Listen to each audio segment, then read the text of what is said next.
Percival, avec la puissance qu'il ressent actuellement dans son corps, a l'impression qu'il ne lui serait pas difficile de se mesurer à un dragon. Cependant, en même temps, il oublie de surveiller son environnement et échappe de peu à l'un des pièges de Mélagalan. Heureusement, son camarade parvient à le détruire avant qu'il ne puisse attraper Percival, lui conseillant d'être plus prudent. Cela met en colère Mélagalan et la fait s'attaquer à lui à la place. Isolde a du mal à repousser les attaques dirigées contre elle, alors Percival intervient et l'emmène en sécurité. Cependant, elle refuse d'être touchée par quelqu'un d'autre que Tristan, alors elle se débat avec Percival, ce qui les met tous les deux presque en danger d'être touchés par une attaque de Mélagalan. Ils se séparent juste à temps pour esquiver l'attaque, et une fois que Isolde est de retour au sol, Percival envoie certains de ses mini-Percival pour l'aider à se battre. Cependant, seuls, ils ne parviennent pas à infliger beaucoup de dégâts à Mélagalan et sont rapidement détruits. Isolde a alors l'idée de les charger avec sa magie. Alors elle frappe les mini-Percival et les lance sur les bras de Mélagalan, ce qui les fait exploser et en détruit quelques-uns. Mélagalan a encore beaucoup de bras, alors Isolde finit par être submergée et projetée en arrière par les coups. Percival descend pour vérifier son état, mais elle dit que tout va bien et qu'ils doivent se concentrer sur Mélagalan. Celle-ci a déjà tendu un piège pour les retarder, donc dès que Mélagalan tombe dedans, une énorme explosion se produit et Percival en profite pour se rapprocher et frapper droit à la tête de Mélagalan. Les dommages causés font tomber Mélagalan à genoux, mais juste quand Percival pense que c'est fini, il se relève et utilise un sort de fureur, ce qui augmente généralement les capacités physiques de manière significative mais permet également d'attaquer les choses de manière irraisonnée. Cependant, puisqu'il est désormais fusionné avec Melascula, elle parvient à empêcher le corps de devenir fou. Percival essaie de les finir rapidement, mais grâce à leur augmentation de puissance, son épée n'est plus capable de percer l'armure. Il continue à frapper Mélagalan. Mais alors il a une expression de surprise sur son visage car Mélagalan a réussi à l'attraper. Il se fait étouffer et est presque tué encore une fois, mais juste avant que cela ne se produise, Isolde lance sa masse sur la tentacule et la détruit avec sa magie. Mélagalan pensait qu'il n'y avait aucun moyen que la magie d'Isolde puisse nuire à leur corps, mais cette tentacule est actuellement absente, donc ils avaient tort. La magie est créée en fonction de la connaissance, de la volonté et de l'expérience de l'utilisateur, et dans son cas, sa magie provient de son amour pour Tristan. Donc, si quelqu'un essaie de lui faire du mal, elle fera tout ce qui est en son pouvoir pour les arrêter. Mélagalan lui donne ensuite une gifle sur le visage qui, étrangement, ne la décapite pas instantanément mais la repousse. Ensuite, il s'approche d'elle en se moquant de ses paroles et sont sur le point de l'écraser à mort, mais au tout dernier moment, plutôt que de la laisser devenir une crêpe, Tristan intervient et sauve Isolde. Elle est heureuse de le revoir et Tristan se plaint du fait qu'elle se met toujours en danger pour l'aider. Mélagalan essaie également de l'attaquer, mais Tristan passe simplement à côté de l'attaque comme si de rien n'était. Il confie Isolde à Andric pour qu'il puisse soigner ses blessures pendant qu'il s'occupe de Mélagalan. Andric essaie d'arrêter Tristan puisqu'il ne peut pas combattre Mélagalan seul, alors Tristan lui dit de faire venir Lancelot dès que possible. Mélagalan commence à le ridiculiser parce qu'il pense qu'il a peur de combattre sans le renfort de ses amis, mais il ne pourrait pas être plus loin de la vérité. Tristan utilise une seule main pour arracher la tête de Melascula du corps et corrige leur idée fausse. Car la seule raison pour laquelle il appelle Lancelot est de s'assurer qu'il ne perd pas le contrôle. La partie bas du corps essaie de l'attaquer, alors Tristan utilise une sphère d'énergie noire pour le neutraliser en un seul coup. Après cela, il détruit la tête de Melascula et les achève une fois pour toutes. Tout le monde est choqué par le niveau de puissance que Tristan vient de montrer, et même Gawain, qui est toujours minuscule, ne peut nier qu'il est vraiment fort, mais bien sûr, elle croit toujours qu'elle est plus forte alors qu'elle essaie désespérément de s'adapter. Il semblait que tout était réglé, mais alors le corps de Galan commence à réciter un dernier sort, et pendant qu'il le fait, des centaines de mains commencent à émerger du sol et à attraper tout le monde dans la région. Ce sont les mains des morts et elles essaient de tirer tout le monde dans l'au-delà. Tristan se tient là et laisse les bras l'envelopper, mais après qu'il libère sa magie et les repousse tous, les mains réalisent qu'elles n'ont pas ce qu'il faut pour toucher le petit-fils du roi des démons. Alors elles reculent toutes et retournent au monde souterrain maintenant que ce dernier sort de dernier recours a échoué. Tristan vole vers ce qu'il reste de Mélagalan et sans dire un mot, il commence à arracher le dernier morceau vivant de Melascula de la tête. Elle commence à crier de douleur et le supplie d'arrêter de la torturer, et étonnamment, Tristan accepte d'arrêter. Cependant, un instant plus tard, il arrache entièrement le corps, car il utilisait une technique très avancée appelée le mensonge. Il jette le corps de Melascula comme un déchet. Mais alors la partie de Galan recommence à attaquer et ne supporte pas le fait que Tristan le batte si facilement. Il continue de frapper sauvagement et rate chaque coup, mais alors Tristan contre-attaque et en un instant, Galan est tranché tellement de fois que son corps met une minute à réaliser qu'il a été tranché pour commencer. Galan s'effondre par terre et Tristan en profite pour monter sur lui et enfonce sa lame profondément dans son front encore et encore. C'est la douleur la plus atroce que Galan n'ait jamais ressentie. Il continue de poignarder Galan un peu plus, et alors que Melascula essaie de l'attaquer en traître, il l'évite simplement et lance son épée dans son visage avant de la planter dans la tête de Galan une dernière fois. Percival pense que c'est beaucoup trop brutal pour Tristan, donc il lui demande de revenir à la normale maintenant que la bataille est gagnée. Cependant, Tristan lui ordonne de rester en arrière parce que ce n'est pas aussi simple que de revenir à la normale une fois qu'il utilise ses pouvoirs démoniaques. Il descend calmement du corps de Galant, mais alors tout le monde commence à entendre une voix résonner dans leur tête. C'est Arthur qui a regardé leur bataille de très près pour évaluer leurs capacités. Il les avait sous-estimés auparavant, mais maintenant qu'il sait ce dont ils sont capables, il voit qu'il s'était trompé. Des rochers commencent à voler dans les airs autour alors qu'Arthur s'adresse à Gawain et lui dit qu'elle a été une mauvaise fille en fuyant son père comme elle l'a fait. Donnie ne sait pas de quoi Arthur parle, alors Gawain explique qu'il est son oncle surprenant Donnie. Pendant qu'Anna aide aux efforts d'évacuation, quelques citoyens se rendent compte que les morceaux de pierre dans le ciel forment tous un escalier qui mène vers le ciel, alors ils restent là pour regarder malgré le danger évident. L'escalier atteint le ciel et une fois qu'il est complet, les nuages sombres s'écartent et Arthur lui-même commence à descendre. Il avait voulu les rencontrer en personne au moins une fois puisque ce sont les 4 chevaliers que la prophétie dit capables de le vaincre. Méliodas ressent la puissance magique d'Arthur, donc il ne peut plus rester assis à garder l'ancien roi et sa magie de vision future. Son fils est là-bas en train de se battre aussi, donc ce ne serait pas très paternel de le laisser tout gérer seul. En partant, il met Chion et Jade en charge de protéger ceux à l'intérieur de la pièce pendant son absence. À l'intérieur du donjon, Lancelot, qui réfléchit toujours à sa vie, ressent également le pouvoir d'Arthur, donc il va devoir mettre la profonde introspection de côté car il doit aussi agir. Sur un vaisseau à proximité, les chevaliers sacrés d'Arthur, qui se dirigent actuellement tous vers Lyonesse, ressentent également son pouvoir, y compris Pellegarde qui se détend dans la forêt pour le moment. En fait, son pouvoir est si grand qu'il atteint jusqu'à Gauther et même Oser, donc le pouvoir d'Arthur est sérieux. L'esprit de Percival est submergé par la rage à la vue d'Arthur, car c'est celui qu'Ironside sert et par procuration, il est la raison pour laquelle le grand-père de Percival a été tué. Il fonce sur Arthur et lui crie dessus pour avoir causé la mort de son grand-père, et Arthur réalise que Percival doit être le fils d'Ironside, mais il n'est pas venu ici pour le défier. Alors que Percival attaque, il l'envoie simplement au sol avec un minimum d'effort. Les mini-piles se chargeaient toujours vers Arthur, mais il réalise alors que si Percival a été si facilement repoussé, alors ils ne pourront rien faire pour arrêter Arthur, alors ils changent de plan et volent vers le bas pour créer un coussin pour que Percival atterrisse dessus. La raison pour laquelle Arthur est venu ici est parce qu'il veut tester ce que Tristan est vraiment capable de faire. Il est le fils du roi et de la reine de Lyonesse, donc il a sûrement quelque chose d'intéressant à montrer à Arthur. Tristan déploie ses ailes et s'envole dans les airs, jurant d'en finir avec Arthur ici et maintenant, et Arthur commente que Tristan est bien plus agressif que d'habitude. Donc il suppose que c'est à cause de son côté démoniaque. Tristan lui dit de se taire et fonce pour attaquer, mais tout comme avec Percival, dès qu'Arthur lève la main et invoque un bouclier, Tristan est soufflé en arrière avec tant de force qu'il s'écrase au sol et soulève un énorme nuage de poussière. Une fois la poussière retombée, il est clair que Tristan a été mis hors jeu, mais le reste des chevaliers reste plein d'espoir et préparent leurs armes pour se battre. Cependant, Arthur libère son pouvoir et a des dizaines d'armes dorées formées autour de lui, et la pression émanant de son trésor est suffisante pour empêcher tout le monde de bouger, sauf Gawain qui semble être complètement immunisé contre cela. Percival fait de son mieux pour avancer malgré tout, mais c'est comme si son corps refusait de faire un autre pas, donc tout ce qu'il peut faire, c'est crier le nom d'Arthur dans la frustration. Voilà le pouvoir du roi du chaos, et il se fait certainement sentir. Avec une voix puissante, le roi Arthur dit à tous de l'écouter attentivement. Pendant ce temps, Percival et les autres sont paralysés tandis qu'Arthur descend les marches. Il se présente en déclarant qu'il était le roi de Camelot, le royaume du sud détruit par le roi démon et les 7 péchés capitaux lors des événements de la guerre sainte. Tout le monde est captivé par sa voix et Anna souffre, car la voix du roi Arthur résonne directement dans son esprit. Le roi Arthur informe alors tous les citoyens de Lyon qu'ils font face à un problème similaire à celui qui est arrivé à Camelot.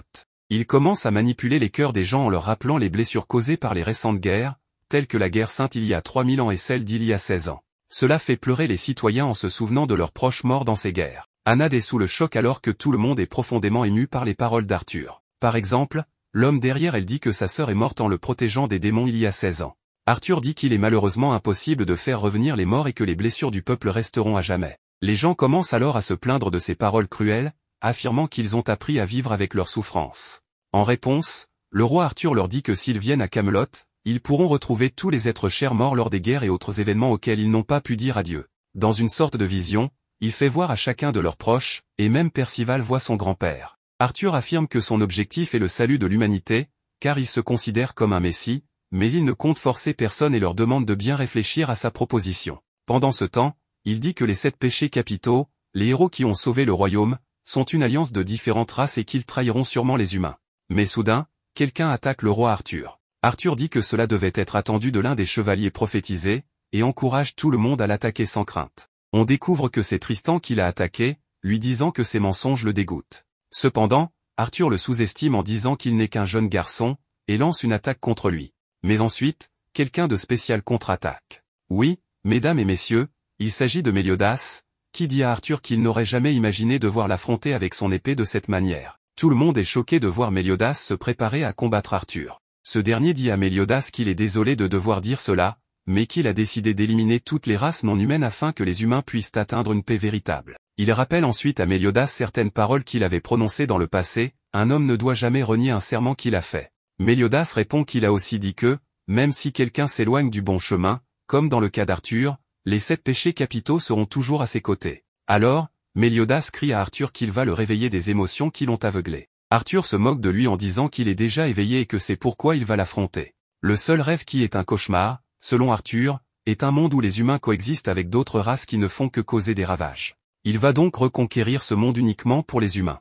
Tristan dit à Méliodas d'arrêter ses absurdités et de ne pas combattre le roi Arthur, mais Méliodas l'ignore et attaque Arthur. Le combat est si intense que Méliodas commence à déchiqueter des montagnes avec ses attaques, même Percival est effrayé par cette puissance. Dreyfus crie à tout le monde de rester en dehors de la bataille, car Méliodas et Arthur sont trop puissants, et Andric dit qu'ils doivent partir, mais Isolde lui demande d'attendre, car elle ne veut pas laisser son maître Tristan se retrouver dans ce chaos. Tristan se prépare, déploie ses ailes et se jette dans la bataille, mais à son arrivée, Méliodas lui dit de ne pas interférer. Cependant, Tristan dit à son père de se taire. Le roi Arthur rétorque que Tristan est irrespectueux de parler ainsi à son père. D'un seul coup, Arthur brise les ailes de Tristan, ce qui énerve Méliodas, qui commence à libérer son pouvoir sombre, lançant une attaque épique. Lorsque l'attaque est terminée, Arthur admet que Méliodas est très puissant et que l'attaque sombre l'a blessé. Méliodas en profite pour donner un coup de pied à Arthur, l'envoyant s'écraser sur la surface de la ville. Percival se met en colère en voyant le roi Arthur et veut l'attaquer,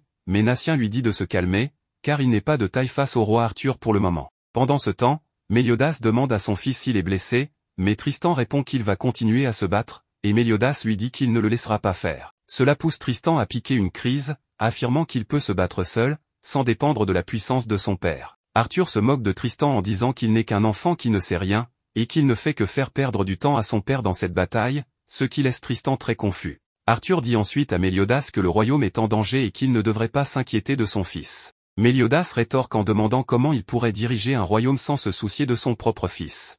À cela, Arthur répond que s'il n'en est pas capable, il n'est pas apte à être roi, car un roi doit avoir à la fois de la détermination et la capacité d'exécution pour gouverner un pays et son peuple. Ils doivent se débarrasser de tout attachement émotionnel. Quelque chose affecte profondément Tristan, et Arthur dit à Méliodas qu'il devrait éradiquer tout attachement, même s'il s'agit de sa femme et de son fils. Mais Méliodas affirme qu'il ne pense pas de la même manière.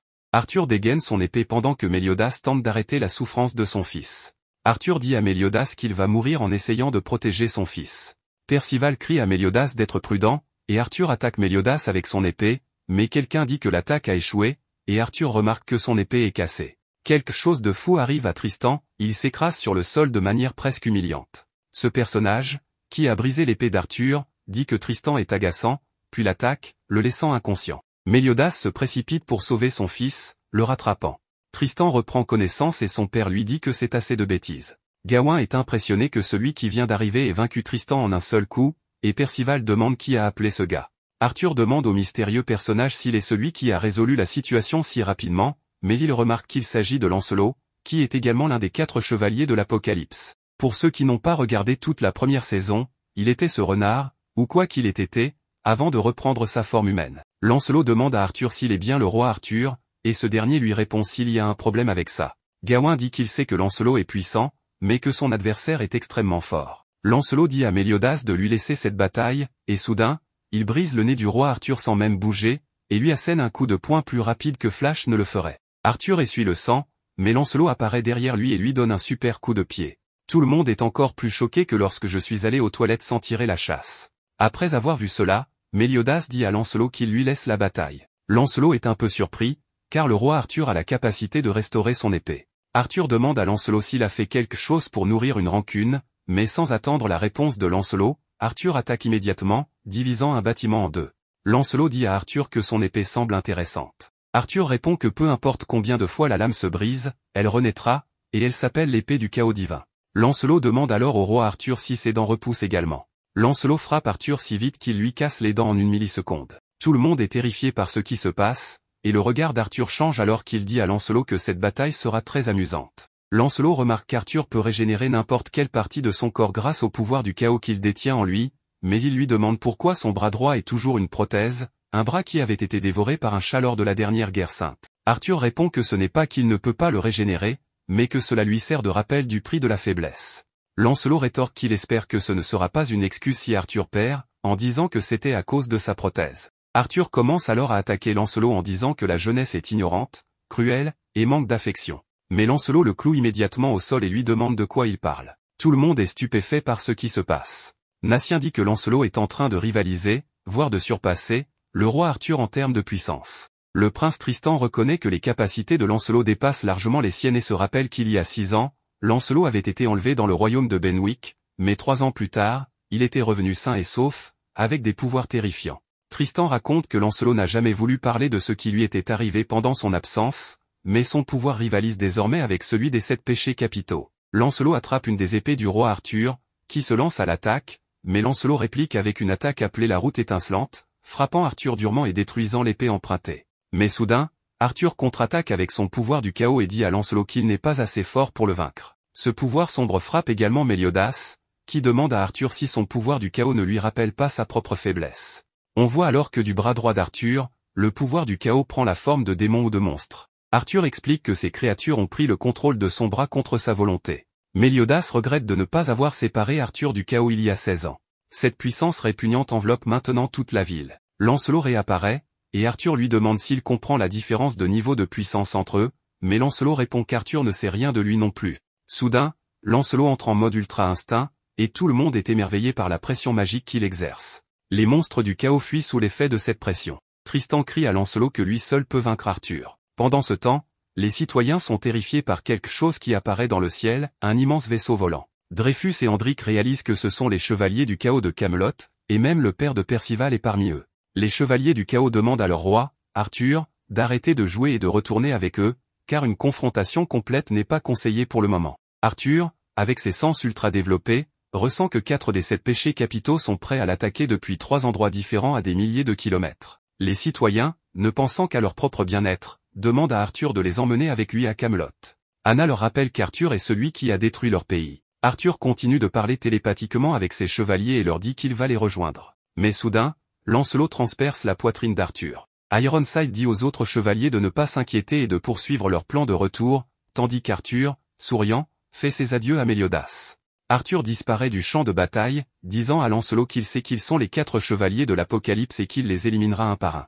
Le soleil se couche, et tout le monde commence à se remettre de ce qui vient de se passer. Plus tard, nos héros se trouvent dans la chambre des invités du palais. Percival, sautant sur le lit, dit à tout le monde qu'il y a un bain au sous-sol et qu'il veut que tout le monde se baigne ensemble. Anna refuse catégoriquement de se baigner avec lui. Les garçons demandent à Anna si quelque chose ne va pas, car elle semble tendue. Elle leur explique que les chevaliers ont risqué leur vie pour protéger la ville, mais que les habitants sont si ingrats qu'ils voulaient partir avec Arthur. Percival dit qu'il comprend ce qu'elle ressent, mais qu'il comprend aussi les sentiments des gens, car il ne sait pas si c'est vrai qu'à Camelot on peut voir ses proches décédés, mais il a vu son grand-père dans une vision. Cela laisse Anna sans voix. Percival est frustré, car tout le monde est fort sauf lui, et il se dit que le roi Arthur et Méliodas sont incomparables. Anna lui demande s'il a rencontré Méliodas, et il répond que oui, mais elle ne le croit pas. Ensuite, ils vont tous se baigner ensemble. Plus tard dans la nuit, Lancelot pense inviter tout le monde à dîner, mais ils sont déjà tous endormis. Comme Percival et ses amis dorment, Lancelot reste éveillé toute la nuit et va voir les vies perdues dans cette guerre. On voit le corps de l'un des commandements.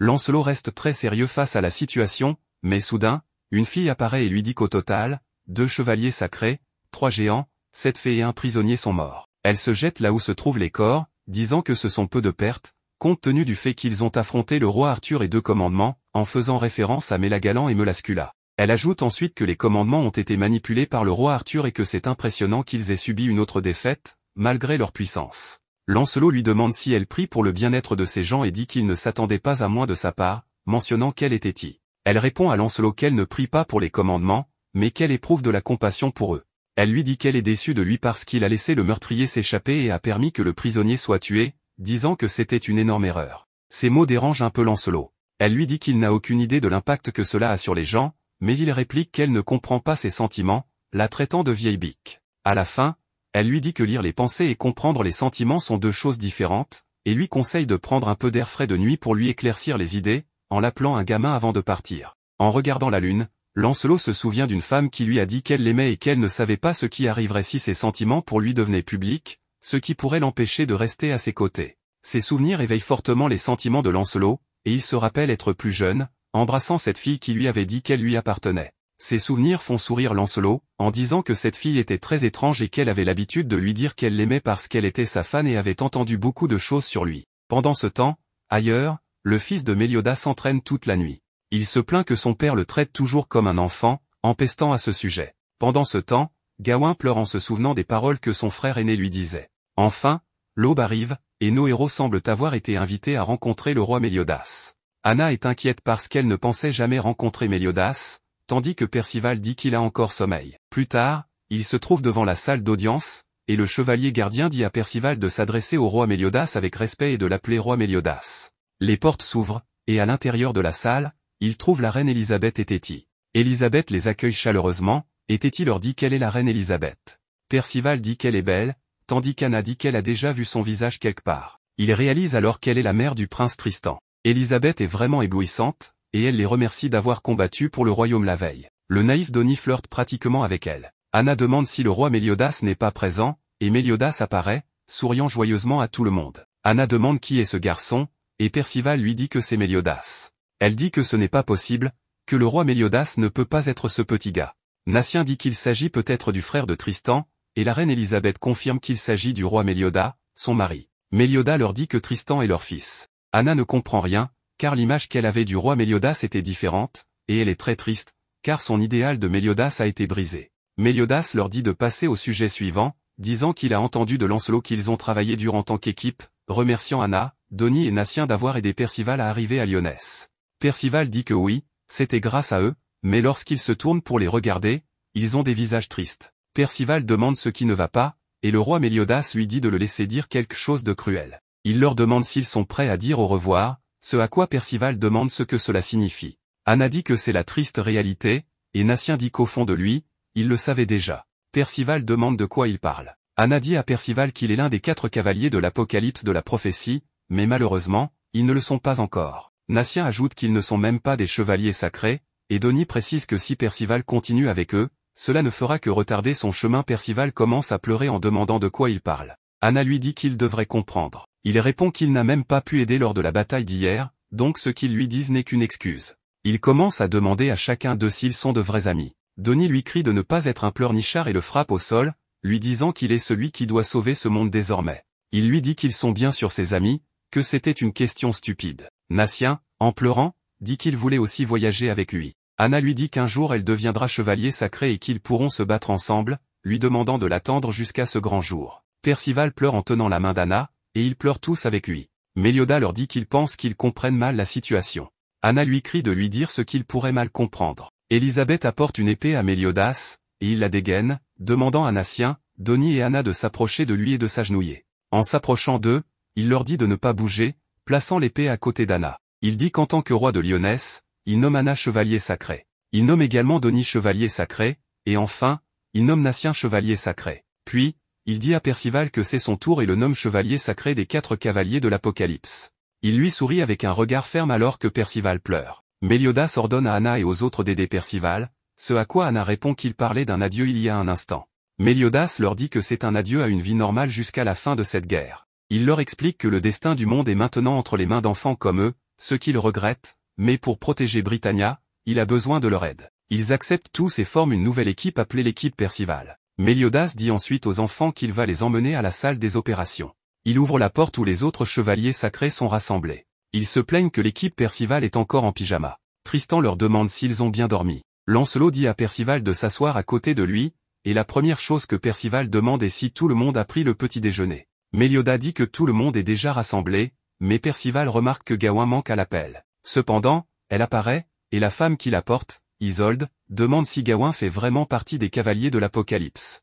Un chevalier nommé Chion dit à Gawain que les enfants ne devraient pas être à cette réunion, alors elle enflamme ses cheveux. Soudain, le feu dans les cheveux de Chion disparaît et Théti apparaît à côté de Méliodas, disant à tout le monde d'arrêter de faire tout ce bruit si tôt le matin. Méliodas présente Théti en disant qu'elle possède les plus grandes capacités magiques du royaume et qu'elle est la mage exclusive d'Élisabeth. Théti demande à Méliodas de commencer déjà, s'il vous plaît. Donnie n'en revient pas de la manière dont elle parle au roi. Méliodas commence par remercier les cavaliers de l'Apocalypse qui détruiront le monde d'être venus. Percival lui dit qu'ils ne détruiront pas le monde, mais Méliodas dit que le monde qu'ils détruiront est celui créé par le roi Arthur, c'est-à-dire Camelot. Natien est excité, car cela signifie que Percival et les autres sauveront Britannia. Méliodas leur dit donc qu'ils sont l'espoir de Britannia. Anna dit qu'elle ne comprend pas, car Camelot était censé avoir été détruite il y a 16 ans. Théti confirme que l'ancien Camelot n'existe plus, mais que le roi Arthur, en utilisant le pouvoir des ténèbres, a créé un nouveau Camelot dans une dimension différente, en dehors de ce monde. Cependant, pour continuer à construire cette cité, il semble que le roi Arthur doive payer un certain prix. Le naïf Percival ne comprend rien, alors Théti les téléporte pour leur montrer où se trouvait Camelot et ce qu'elle est devenue maintenant. Méliodas explique que c'est la raison pour laquelle Arthur se bat contre eux. Théti dit que dans cette montagne, il y a des gisements de minéraux riches et qu'il y a des endroits où même le temps peut être déformé. Percival demande alors à Méliodas comment il sait tout cela, et Méliodas répond que cela provient d'une source fiable. Tristan demande ensuite à son père quelle est cette source, mais Méliodas ignore son fils et dit à Percival que son grand-père est le loyal chevalier sacré Varasi, qui servait autrefois le roi Arthur. Cela choque tout le monde car cela signifie que le grand-père de Percival était la source des informations. Chion demande alors à Méliodas comment il pouvait faire confiance à un chevalier du camp ennemi. Méliodas répond qu'il a fait confiance, qu'il fait confiance et qu'il continuera à faire confiance à ce chevalier jusqu'à la fin. Percival demande à Méliodas quand tout cela a commencé, et Méliodas explique que cela a débuté à la fin de la guerre sainte. À ce moment-là, le grand-père de Percival était chassé comme un traître par les autres chevaliers, alors il a cherché l'aide de Méliodas en tenant un bébé dans ses bras. Ce bébé était Percival. Comme symbole de leur amitié, Méliodas lui a donné la médaille d'Ouroboros. Méliodas révèle à Percival qu'il avait même proposé de l'adopter, mais son grand-père a insisté pour qu'il prenne soin de Percival, même si cela lui coûtait la vie. Et d'après ce que Méliodas peut voir, son grand-père a tenu cette promesse, ce qui fait pleurer Percival. Percival dit alors à Méliodas qu'ils doivent absolument vaincre le roi Arthur. Cependant, Théti leur dit que le chemin vers le Camelot de l'autre dimension est scellé. Théti révèle également que l'agent du chaos, celui responsable de la mort, était autrefois un chevalier sacré nommé Jéricho. Jéricho a réalisé qu'elle ne pouvait pas annuler le sort de restriction placé par Théti, alors elle a tué le prisonnier avant de partir. Méliodas explique ensuite que tout est lié, car les soldats d'Arthur portent une marque remplie du pouvoir sombre d'Arthur, ce qui leur permet d'ouvrir les portes connectant les dimensions. Cela signifie que, comme aucun de ces soldats ne se trouve actuellement sur cette planète, ils ne peuvent pas accéder au Camelot dans l'autre dimension. Le roi ajoute que, bien qu'il puisse s'y rendre, il ne peut pas y entrer parce qu'il appartient à la race des démons, ce qui surprend tout le monde. Percival demande pourquoi les démons ne peuvent pas entrer, et Théti explique que Camelot est protégé par un puissant sceau qui ne permet qu'aux humains de passer. C'est pourquoi la mission ne peut être accomplie que par les chevaliers prophétisés. Tristan conclut qu'ils ne peuvent rien faire d'autre pour l'instant que d'attendre que d'autres chevaliers du roi Arthur arrivent pour qu'ils puissent entrer. Tout le monde continue de discuter de la situation, tandis que Percival est excité à l'idée d'une nouvelle aventure. Méliodas rit et dit qu'il semble en effet que Percival peut vraiment apporter de l'espoir à ce monde. Plus tard, Percival saute de joie parce qu'il veut partir à l'aventure avec tout le monde, ce à quoi Anna lui répond que Méliodas a dit qu'il faudra attendre jusqu'à demain pour préparer de nouveaux vêtements et équipements, donc ils doivent patienter. Anna ajoute qu'elle est très impressionnée qu'un roi d'un royaume humain appartienne à la race des démons. Percival dit qu'il n'y a pas de problème avec Méliodas, car tout le monde dit qu'il a combattu du côté des humains lors de la guerre sainte. Anna rétorque que même si c'est vrai, c'est quand même choquant qu'il soit de la race des démons. Percival lui demande alors si elle le détesterait s'il n'était pas humain. Anna répond que peu importe qu'il soit un démon, un ange ou un loup-garou, sa personnalité est très particulière. Cela rend Percival très heureux, et il serre Anna dans ses bras en lui disant qu'il l'aime beaucoup. Anna rougit profondément et Percival ajoute qu'il aime aussi beaucoup Natien et Donnie. Anna lui dit que même si c'est vrai, cela ne signifie pas qu'il doit les serrer dans ses bras aussi. Elle lui demande si son grand-père ne lui a pas appris à être poli. Percival lui demande pourquoi elle dit ça, et elle le gifle violemment en lui disant que l'étreindre comme ça pourrait compromettre la crédibilité du groupe. Cependant, après y avoir réfléchi un peu, elle dit qu'il peut la serrer dans ses bras de temps en temps, alors il la serre à nouveau, et elle rougit profondément, mais il ne réalise pas que Natien les observe et qu'il n'en croit pas ses yeux. Pendant ce temps, Isolde a des pensées étranges sur Tristan, mais Gawain lui parle pour la ramener à la réalité, bien qu'elle l'ignore. En marchant, Isolde demande à Tristan comment il se sent. Tristan dit que la démonisation est plus intense qu'il ne l'avait prévu et que son corps souffre beaucoup. Isolde s'arrête et lui dit de ne pas faire de choses imprudentes pour une femme comme elle. Elle lui demande ce qu'il compte faire s'il ne peut pas redevenir lui-même. Elle lui dit que lorsqu'il a combattu la bête, elle était tellement inquiète qu'elle sentait que sa poitrine allait éclater. Gawain est ravi d'assister à ce moment romantique entre Isolde et Tristan. Tristan s'excuse auprès d'Isolde, expliquant que lorsqu'il l'a vu tomber devant cette bête, il n'a pas pu s'empêcher de perdre le contrôle. Isolde lui dit que le groupe de Tristan est là pour le protéger et lui demande de ne plus refaire une chose pareille. Tristan dit qu'il est heureux qu'elle veuille le protéger, mais lui demande la permission de rejeter ses sentiments, la laissant un peu abasourdie. Il lui dit qu'ils sont des compagnons et que les compagnons sont tous également précieux. Pendant qu'il parle, Gawain remarque que Tristan est immature et ne comprend pas sa position. Tristan dit à Isolde que les races et les personnalités dans ce monde sont diverses, mais qu'il existe des histoires de héros qui ont surmonté toutes les difficultés, comme les 7 péchés capitaux. Il dit qu'il veut que le groupe de Tristan soit comme eux. Isolde s'incline devant lui et dit « À vos ordres », rougissant parce que Tristan la considère comme une compagne importante. Elle dit que si elle peut dédier sa vie à Tristan, elle ne désirerait rien de plus dans cette vie. À ce moment-là, Tristan lui dit de se détendre parce qu'il a quelque chose de spécial pour elle et place un ruban sur sa tête. Elle est très excitée et Tristan lui dit que cela lui va très bien, la faisant rougir encore plus. Gawain remarque que Tristan est un imbécile qui ne réalise pas qu'Isolde est amoureuse de lui. Gawain se moque ensuite d'eux en disant qu'elle va rentrer chez elle pour qu'ils puissent parler d'amour ou du fait qu'ils sont tous les deux vierges, puis elle part. Pendant ce temps, Lancelot s'ennuie avec rien à faire quand soudain une fille apparaît et le serre dans ses bras en disant qu'elle est heureuse qu'il soit venu la voir. Lancelot lui demande qui elle est vraiment et elle répond qu'elle est l'amour de sa vie. Il se met en colère et lui dit qu'elle est trop familière parce qu'elle s'est allongée sur lui, mais elle dit qu'elle adore le voir rougir. Alors qu'il s'éloigne, il semble que quelqu'un les espionnait. Plus tard, Lancelot se retrouve seul avec la fille dans une maison. Elle lui dit depuis la salle de bain qu'elle est arrivée en ville la veille avec sa servante, puis elle sort en lui montrant comment elle est habillée. Elle le serre dans ses bras en disant qu'elle a attendu longtemps pour toucher le vrai Lancelot de chair et de sang. Lancelot lui demande à nouveau d'où elle vient, et elle répond qu'elle vient de Cameliard, un petit pays non loin de l'ancienne Camelot. Il se souvient qu'elle avait fait une prédiction lorsque le groupe cherchait Gawain, ce qui signifie que son pouvoir magique est la clairvoyance. Parmi les 9 types de magie, celle de l'oracle est la plus rare. Elle lui dit qu'elle sait qu'il possède plus de 4 types de magie sur les 9, ce qui fait de lui un héros. Lancelot se demande comment elle sait cela. Elle explique que son pouvoir s'appelle kaléidoscope, ce qui lui permet de voir les événements futurs tels qu'ils se produiront, même dans ses rêves, contrairement à la magie de vision du roi Bartra de Lyonesse qui était floue et vague. Son pouvoir de kaléidoscope montre des détails précis, y compris les dates, les heures, les lieux et même les conversations. Lancelot admet qu'il ne connaissait pas ce genre de magie. Elle précise qu'elle ne contrôle pas ce qu'elle voit, ses visions ne montrent que ce qui affecte sa vie ou celle de ceux qui l'entourent. Elle dit qu'elle sait tout ce qui se passera dans sa vie jusqu'à ce qu'elle ait 71 ans et meure. Elle lui demande s'il croit à son histoire, et il répond que oui, car elle a révélé des choses que personne d'autre ne pourrait connaître. Elle lui dit que d'après ce qu'elle a vu dans l'avenir, elle sera sa bien-aimée. Il dit qu'il ne comprend pas très bien ce qu'elle veut dire par là, puisqu'il n'est même pas sûr de l'aimer, mais elle insiste sur le fait que l'avenir qu'elle voit ne faillit jamais. Il commente qu'elle semble très confiante en son don.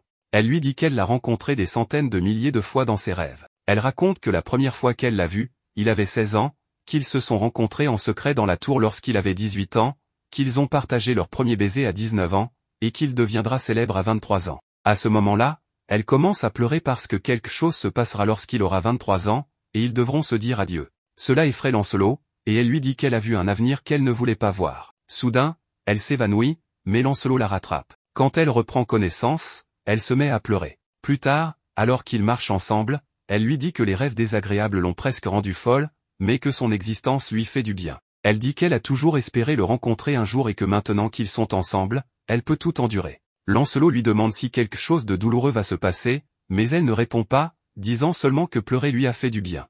Elle mentionne ensuite qu'elle sait qu'il quittera la ville demain pour chercher Camelot. Lancelot réalise que sa clairvoyance est authentique. Elle lui dit qu'elle ne restera dans cette ville qu'aujourd'hui et lui demande s'il lui rendra visite un jour. Il devient pensif tandis qu'elle lui fait ses adieux. Lancelot lève simplement la main et elle attend qu'il dise autre chose. Son rêve se réalise lorsque Lancelot se retourne et dit qu'ils se reverront, en l'appelant par son nom, Guinevere. Cela la fait rougir et la remplit de joie. Lancelot se demande alors s'il devrait informer Méliodas à propos de sa magie. Soudain, il commence à pleuvoir, et il se demande si la prophétie est vraiment terminée. Nous voyons ensuite Guinevere rencontrer la personne qui les espionnait, ce qui est effectivement suspect. Cet homme lui demande si elle est la princesse Guinevere du royaume de Cameliard. Il lui dit qu'il est un chevalier d'un certain royaume, mais avant qu'il puisse continuer à parler, elle l'interrompt et lui dit qu'il n'a pas besoin d'être si indirect. Elle dit qu'elle sait qu'il est Ironside, le chevalier rouge. Elle lui dit de dire clairement qu'il est venu pour la kidnapper. Il est extrêmement impressionné et lui demande pourquoi, avec une capacité aussi incroyable que le kaléidoscope, si elle connaît ses intentions, elle est quand même venue à l'endroit où il se trouvait. Elle répond que ceux qui évitent le destin finissent par en payer le prix fort. Pendant ce temps, nous voyons Lancelot courir vers elle parce qu'il a un mauvais pressentiment. Soudain, Guinevere commence à lui parler télépathiquement, et Lancelot lui demande si elle va bien. Elle lui dit qu'elle va bien et qu'il ne doit pas se blâmer pour quoi que ce soit, car ce qui se passe est le destin. Elle lui dit de la retrouver pour qu'ils puissent se revoir. Lorsque Lancelot arrive, Ironside l'a déjà emmené. Pendant ce temps, nous voyons Méliodas boire de la bière en regardant la lune, et Gawain apparaît soudainement. Elle lui dit qu'elle ne peut s'empêcher de ressentir de la compassion pour Tristan. Méliodas lui dit qu'il voulait lui parler en tête-à-tête depuis un moment. Elle demande qui diable a conçu la tenue qu'elle porte, et Méliodas lui dit que la personne qui l'a conçue n'est pas là pour le moment. Elle demande ensuite à Méliodas s'il pense qu'elle est vraiment prête à l'aider en combattant contre le roi Arthur, comme si elle était l'un des chevaliers de la prophétie, et dit qu'il devrait savoir qu'elle est la fille du beau-frère du roi Arthur. Elle lui dit qu'elle n'a aucune raison d'être du côté de Méliodas. Méliodas répond que, pour une raison quelconque, elle est ici, donc elle doit avoir un motif. Gawain lui dit que pour l'instant, elle agira en tant que chevalier de la prophétie, mais qu'un jour, elle pourrait les trahir. Méliodas dit qu'il n'a aucun problème avec cela. Le lendemain matin, Méliodas rassemble plusieurs chevaliers et leur dit qu'à partir de maintenant, les attaques du roi Arthur vont augmenter. Il leur dit qu'ils doivent trouver un moyen d'atteindre Camelot à tout prix et que leur voyage les mènera d'abord à Walnac, où le sort des 4 équipes sera décidé. Percival dit que c'est dommage qu'ils soient tous ensemble juste pour finir par se séparer. Méliodas explique que se diviser est la stratégie la plus efficace, et dit que les équipes de Percival et de Gawain se dirigeront vers le nord de Britannia pour collaborer à la recherche de la forêt du roi des fées. Pendant ce temps, l'équipe de Tristan cherchera au sud, au nord de l'ancienne Camelot, et Lancelot ira seul vers l'est en direction de Benwick. Cependant, Lancelot dit qu'il aimerait échanger de place avec une autre équipe. Méliodas lui dit qu'il devrait se rendre à Benwick et profiter de l'occasion pour rendre visite à ses parents, afin qu'il sache qu'il va bien. Il dit aussi à Lancelot de lui laisser la recherche de Dube, le grand géant créateur d'objets magiques. Tristan explique que Lancelot veut faire fabriquer une arme magique, c'est pourquoi il cherche Dube. Percival demande pourquoi le royaume ne peut pas simplement forger une arme pour lui, et Méliodas explique qu'aucune arme fabriquée dans le royaume ne peut supporter la force de Lancelot. Tout le monde est impressionné par ces paroles, et maintenant Denis comprend pourquoi les armes se brisent toujours dans les mains de Lancelot.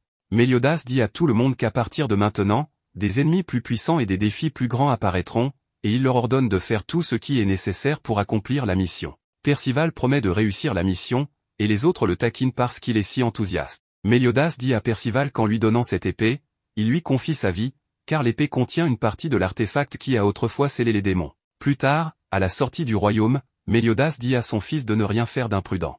Élisabeth dit à Tristan qu'elle prie pour sa sécurité et lui demande de revenir vivant. Tristan promet à sa mère qu'il reviendra, et il s'en lasse. Percival commente qu'il est jaloux de Tristan parce qu'il a à la fois une mère et un père. On voit aussi Giltindé et sa femme, la princesse Margaret, dire au revoir à leur fils Fionn, et ainsi tout le monde se met en route pour leur voyage.